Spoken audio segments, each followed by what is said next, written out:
अस्सलाम वालेकुम वरहमतुल्लाहि वबरकातुहू। नाजरीन, प्रोग्राम है उसने अखलाक और मैं हूँ रूबी तारिक। आज के इस सेगमेंट में हम मज़ीद जुल्म ही के ऊपर बात करेंगे, जैसा कि हमने पिछले प्रोग्राम में बात की थी, और कुरान और हदीस की रोशनी में हम देखेंगे कि जुल्म करने के नुकसानात क्या होते हैं। तो आइए अपने प्रोग्राम का बाकायदा आगाज़ करते हैं। नहमदुहु व नुसल्ली अला रसूलिहिल करीम, अम्मा बाद, फ़अऊज़ु बिल्लाहि मिनश शैतानिर रजीम, बिस्मिल्लाहिर रहमानिर रहीम, रब्बि इश्रह ली सदरी व यस्सिर ली अमरी वहलुल उक़दतम मिन लिसानी यफ़क़हू क़ौली। अल्लाह सुब्हानहु तआला सूरह आले इमरान आयत नंबर 57 में फ़रमाते हैं, वल्लाहु ला युहिब्बुज़ ज़ालिमीन, कि अल्लाह ज़ालिम लोगों से मोहब्बत नहीं रखता। अल्लाह को ऐसे लोग पसंद नहीं जो इंसानों के ऊपर जुल्म करते हैं, उसकी मखलूक के ऊपर जुल्म करते हैं। और जुल्म क्या होता है? किसी हकदार को उसका हक ना देना, उसके हक से महरूम कर देना। और इसमें हम देखते हैं कि एक हदीस आती है, अल्लाह के रसूल सल्लल्लाहु अलैहि वसल्लम ने मना फरमाया कि कोई शख्स 2 खजूरें एक साथ मिलाकर ना खाए। अब आप देखें कि हकदार को हक ना देने की बात है या उसका हक जो है उसको कम करने की बात। तो हदीस में क्या आता है कि कोई शख्स 2 खजूरें एक साथ मिलाकर ना खाए, यहाँ तक कि वो अपने साथियों से इजाज़त ले ले। मसलन आप कुछ लोग इकट्ठे बैठ के खाना खाते हैं, अब उसमें कोई खजूर हो सकता है, अंगूर हो सकता है, कोई ग्रेन, कोई दाने।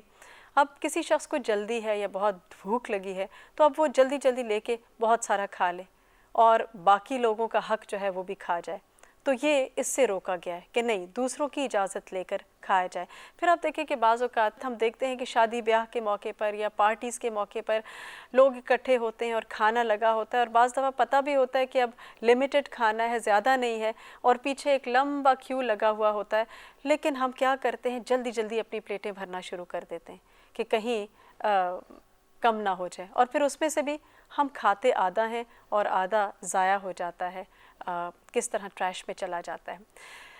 और दूसरे जो हैं उनको उनका हक नहीं मिलता। इंसान को सेल्फिश नहीं होना चाहिए, ख़ुद गर्ज़ नहीं होना चाहिए, दूसरों का भी ख्याल रखना चाहिए। या फिर जॉइंट फैमिली सिस्टम में भी बाज़ औक़ात ऐसा होता है, जो पहले आ गया उसने पहले ले लिया, और जो आखिर में आया फिर उसके लिए कुछ भी नहीं बचा। तो इस हदीस में अल्लाह ताला, अल्लाह के रसूल सल्लल्लाहु अलैहि वसल्लम हमें क्या बताना चाह रहे हैं कि देखो, तुम सेल्फिश ना हो, खाने पीने में या किसी भी और चीज़ में तुम दूसरों का भी ख्याल रखो और उनसे भी इजाज़त लो, और ये ना हो कि सारी खैर और सारी भलाई हर चीज़ अपने लिए ख़ुद समेट लो। और तो इसमें आप देखिए कि ये एक तरह से इस्लामिक एटिकेट्स भी कहलाती है, और ये एटिकेट्स 1400 साल पहले इस्लाम ने हमें दे दिए, जिसको आज हम मुसलमान भूल चुके हैं। खाने से पहले अगर कुछ लोग इकट्ठे हैं तो साथ वालों से इजाज़त ली जाए कि क्या मैं ये खा सकता हूँ, क्या मैं ले सकता हूँ, किसी और को तो नहीं चाहिए।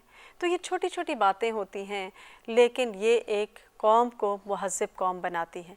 फिर हम देखते हैं कि जुल्म की एक और किस्म है, जिसका हमें हदीस से पता चलता है कि अल्लाह के रसूल सल्लल्लाहु अलैहि वसल्लम ने फरमाया कि जिसने किसी ज़मीन में से कुछ भी नाहक ले लिया तो क़यामत के दिन उसे 7 ज़मीनों तक धंसाया जाएगा, अंदर तक उसको धंसा के दे मारा जाएगा।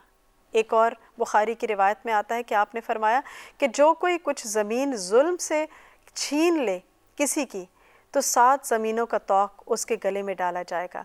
और यहाँ 7 ज़मीनों तक हमें क्या मिल रहा है कि धंसाया जाएगा।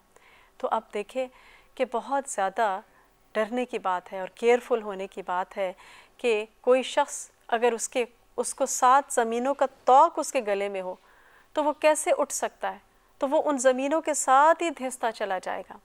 और आज हम देखते हैं कि हमारे माशरे में ऐसी कितनी मिसालें मिलती हैं। किसी की ज़मीन के ऊपर कब्ज़ा कर लिया, कहीं कोई जा रहा है, ज़मीन ऐसी ही पड़ी है, कोई वाली वारिस तो है ही नहीं, तो इंसान कह के चलो मैं इसको अपने नाम का बोर्ड इसके ऊपर लगा लेता हूँ, तो ये जुल्म में आ जाता है, और जिसका हिसाब क़यामत के दिन देना होगा। फिर आप देखिए कि विरासत की तकसीम है, उसमें भाइयों को हिस्सा दे दिया जाता है, बहनों का हिस्सा लेके उनको भी वो भी भाइयों ही को दे दिया जाता है। तो ये भी बहुत बड़ा जुल्म है और इससे भी बचने की ज़रूरत है। फिर बाज़ दफ़ा क्या होता है कि ख़वातीन को हिस्सा नहीं दिया जाता, या एक औरत है कि जिसका शौहर मर चुका है तो उसकी कोई जायदाद है اس کا کوئی گھر ہو سکتا ہے، کوئی چیز، تو اس کو اس میں سے کچھ حصہ نہیں ملتا بلکہ اس کو کک آؤٹ کر دیا جاتا ہے.